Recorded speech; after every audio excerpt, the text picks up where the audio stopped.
Hi all, can you hear me? I would like to welcome you to this online event. I'm Carla Cassal, the Executive Coordinator of the Office for International Cooperation of Pontifícia Universidade Católica do Rio Grande do Sul, PUCRS. I was kindly invited by the Consortium of Private Non-Profit Universities from Rio Grande do Sul, better known as Comung, of which PUCRS is a member, to be the mediator of this webinar entitled Trauma, Stress, and Mental Health During COVID-19 Pandemic here in Brazil. The chat function is available for you to make comments or ask questions. We also encourage you to use this tool to introduce yourselves, the institution that you represent, and the country from where you are watching us. Well, now that we are all connected, and I'm so sorry, we had some technical problems, and that's why we got a little bit late. I would like to thank our guest speaker, Professor Rodrigo Grassi de Oliveira from PUCRS. I also would like to thank our colleagues from Comung, our institutional partners, associations, colleagues from other universities, professors, researchers, students, and everyone else who is here with us. Before we start, it is important to remember that Comung represents a network of education, science, and technology, whose actions have been developed in almost all cities of our state. It is joined by 14 educational institutions and more than 800,000 faculty and staff members as well. The consortium embraces more than 189,000 university students from Rio Grande do Sul and 1,465 undergrad and graduate programs. It is the largest higher education system in operation in Rio Grande do Sul state. We are very proud to be part of this and have the opportunity to strengthen the bonds between our universities. I would like to remind you that you must follow the link that we sent in the chat function if you want to get a certificate of attendance for this event. Well, so let's get started. Please welcome Dr. Rodrigo Gracie, who will be delivering the lecture Trauma, Stress, and Mental Health During COVID-19 Pandemic in Brazil. Dr. Gracie has a solid background in early life stress studies and developed his expertise in developmental psychopathology and stress neurobiology. In his research, he studies children and teenagers who have had a typical experience, such as exposure to drugs, neglectful or abusive relationships, or traumatic experience. He's a trained psychiatrist with a master's in cognitive psychology and PhD in psychobiology. Today, he is an associate professor of School of Medicine and head of the Developmental Cognitive Neuroscience Lab. Please welcome Dr. Gracie.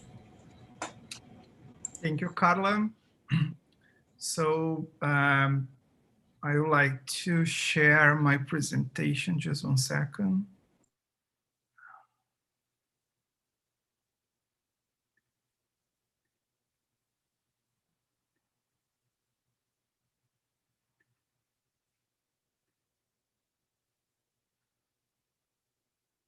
Okay. So the idea today is to present some preliminary data that are coming from our survey, our online survey called Trauma, Stress, and Mental Health During COVID-19 Pandemic in Brazil.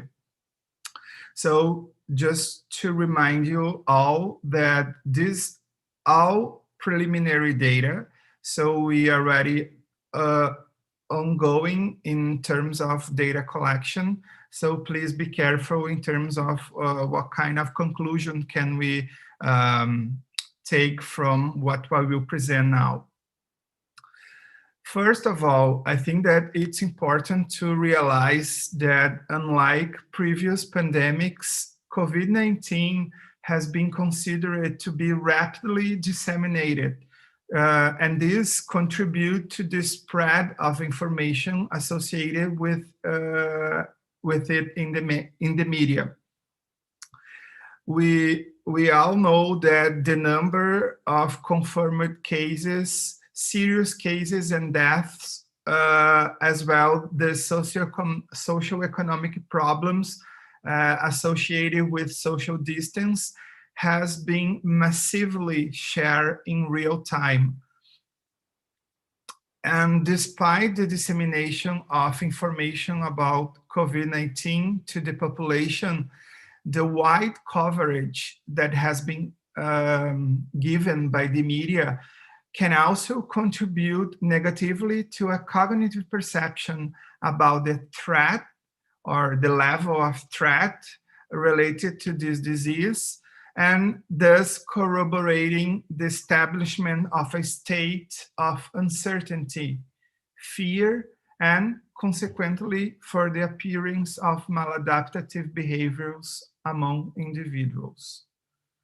In addition, evidence from similar previous contexts suggests that excessive and constant concerns like fear of death, uncertainty regarding the possibility of treatments and cure, as well as the forced distance from social relationships, represent intense stressors and potential triggers of mental disorders related to anxiety and depression.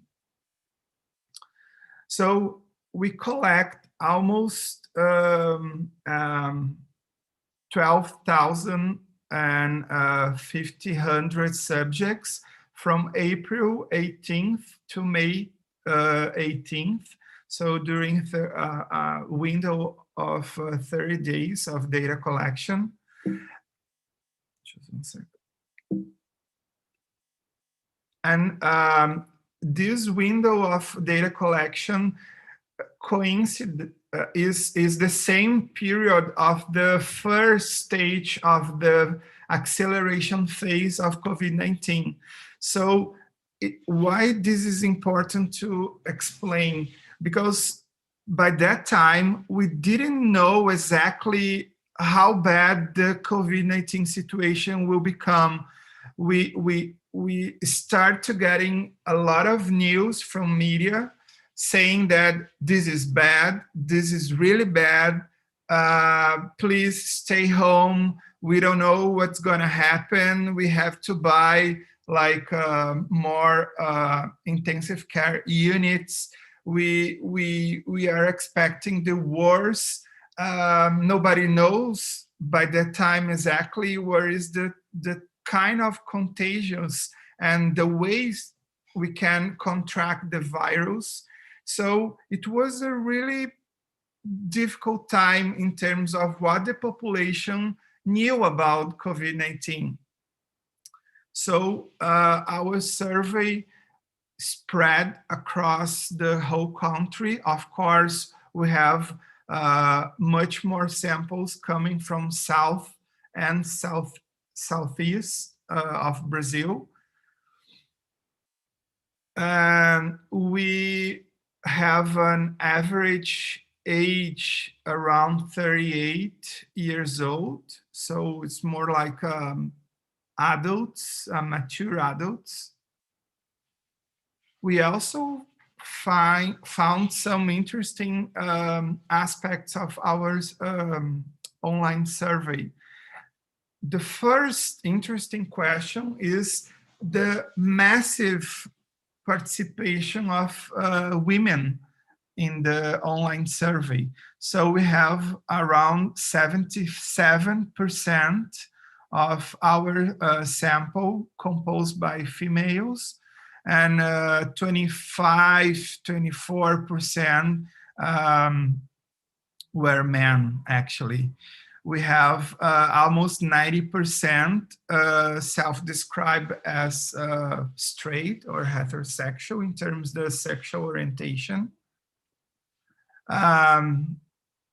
White, so we have almost 76% of white people self-described or self-identified as whites. And we have also interesting distribution in terms of the educational level. The majority of our sample was composed by higher education, so that it's something important to keep in mind in order to understand the next results that we got.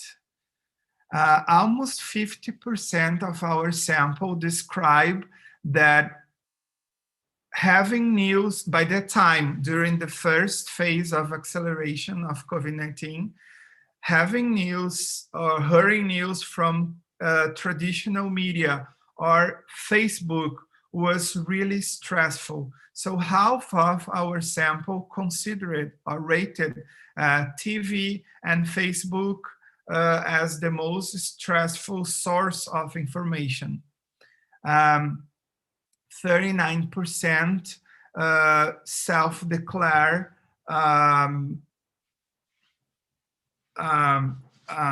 some kind of mental disorder in the past or current diagnosis of mental disorder. So it's really high in our sample. And by that time, 8.5% already knew that they got COVID-19 and were tested. We also asked them about, in a scale from 0 to 100, how much stress do you think COVID-19 is impacting in 3 different areas? The first one was how COVID-19 pandemic situation is impacting regarding your health, regarding your economic status, and regarding your social distance or social relationship. And by that time, people rated around 60 points in terms of the severity of stress, in terms of the social distance. So if you compare health-related questions, economic-related questions, and social distance by that time was the more stressful contest or impact related to COVID-19 pandemic situations. We also found that 23% of our participants reported an increase in alcohol consumption. 2.5% increase marijuana or cannabis consumption. 5% reported an increase in the cigarette smoking, and 9% reported an increase in the benzodiazepine intake.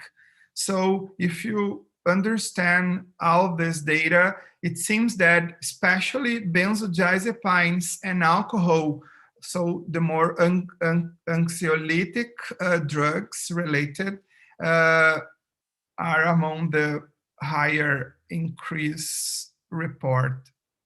We also asked them about domestic violence.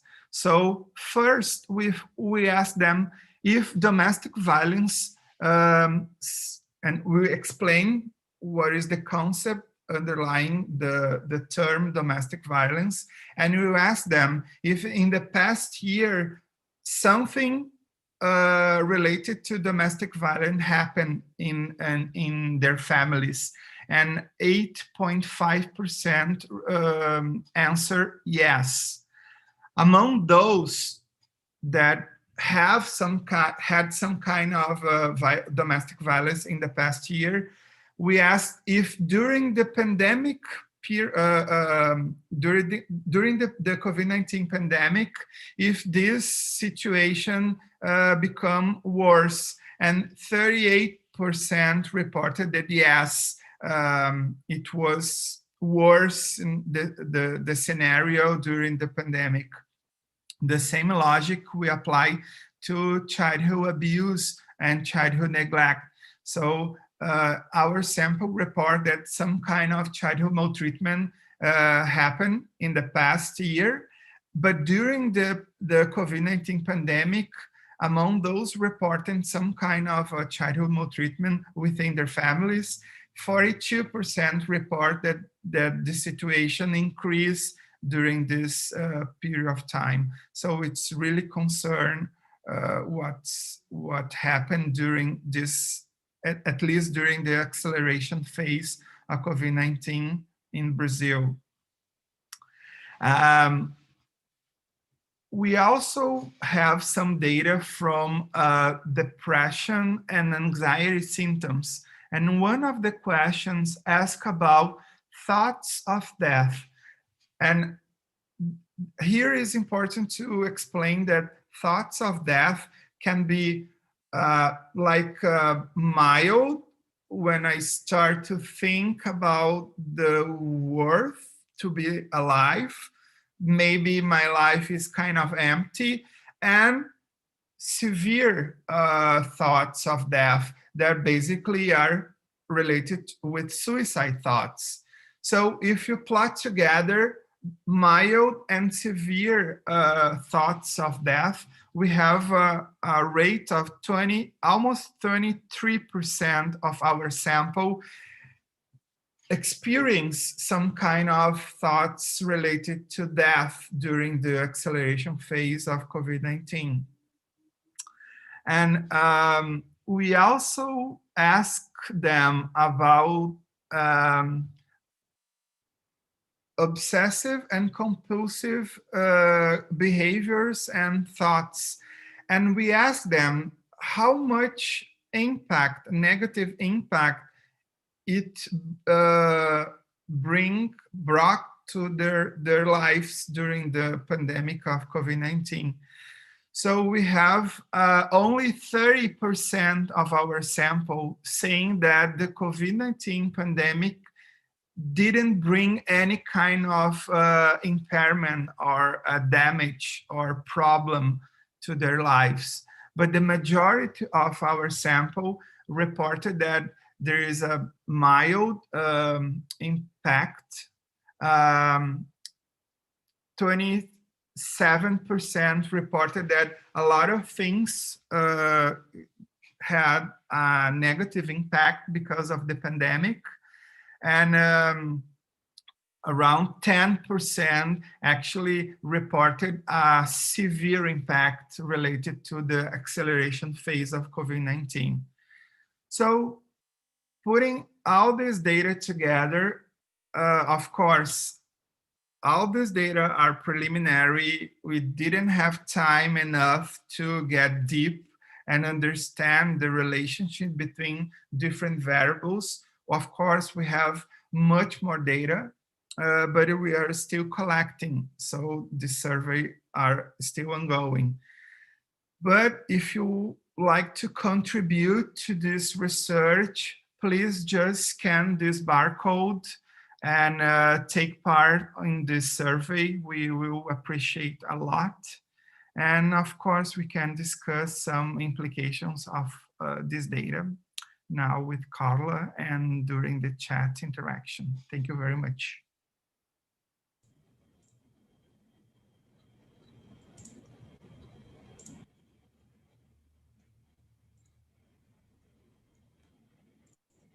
Well, thank you very much, Dr. Gracie, for your very meaningful contribution. And I'm impressed by the numbers. And I can say that a little bit worried and scared too.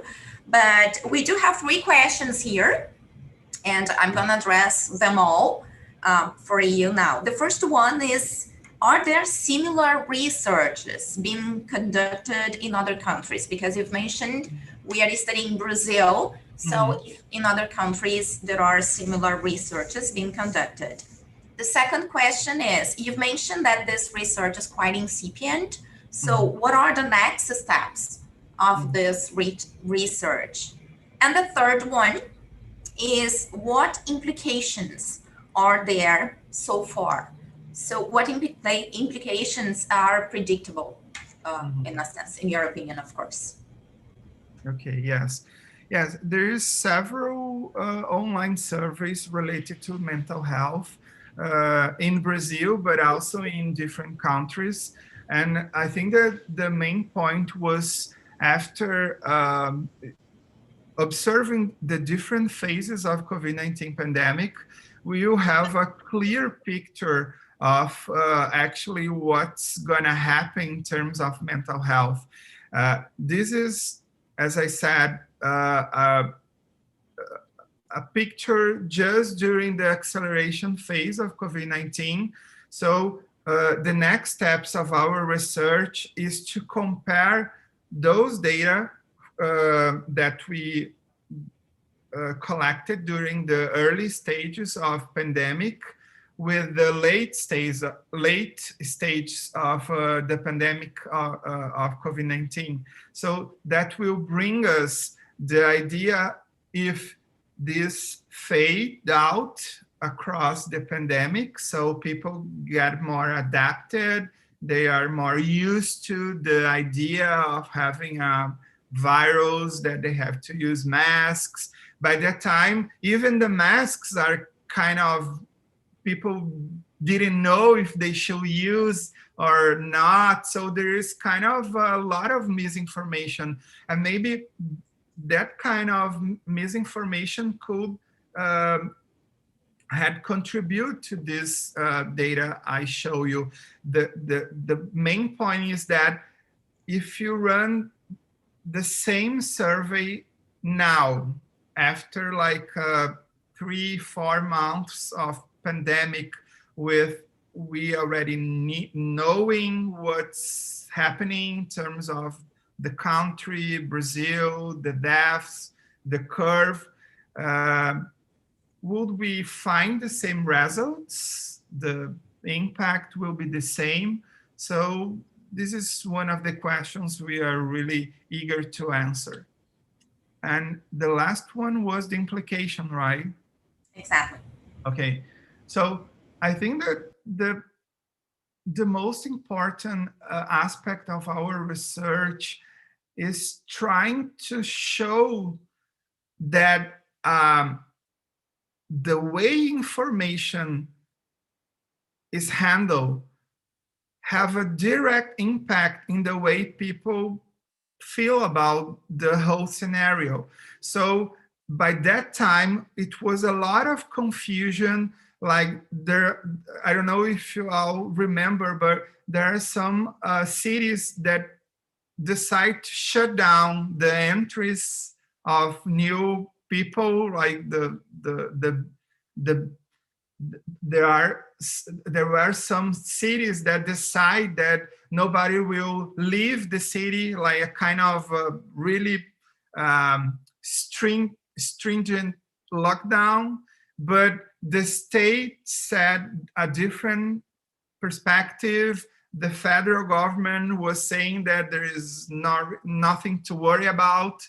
So I think that the main implication of our research is to show that we need to have way to communicate and to share the knowledge in terms of the COVID-19. And if we don't do that in the proper way, we probably will know and probably will have a negative consequence in terms of mental health. Oh, just got another question, Professor. I'm so sorry, but we have to address that. What do you think will be the long-term impacts of the COVID-19 related trauma and stress among the population? Yeah, I think that in terms of trauma, we have to understand that we will have to deal with families that have lost, like that actually COVID-19 directly affect in terms of deaths. So we have this process of understand that all of the sudden someone died because they contract a flu that nobody knew exactly why and how this disease are killing, right? Was killing and still are killing, right? Still is killing. But the main point here is that there's another kind of trauma. There is the social isolation. And in terms of this impact, I think that it's much more related to the adaptation process rather than a traumatic process. So people used to have one kind of behavior and they have to change drastically to a different aspect of life. So I think that trauma probably will be related to people that actually lost someone during the pandemic, but I will say that probably adaptation issues and adaptation problems will be related with all the rest of us that didn't have a direct impact of the pandemic in our lives, but we have to change quickly the way we used to live.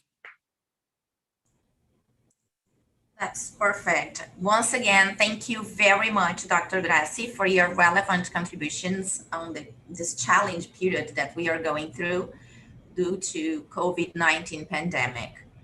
Thank you very This much. This session intended to promote the exchange of expertise, present some research developments in the area discussed, and create opportunities for future research collaboration between the universities affiliated to Comung and potential international partners.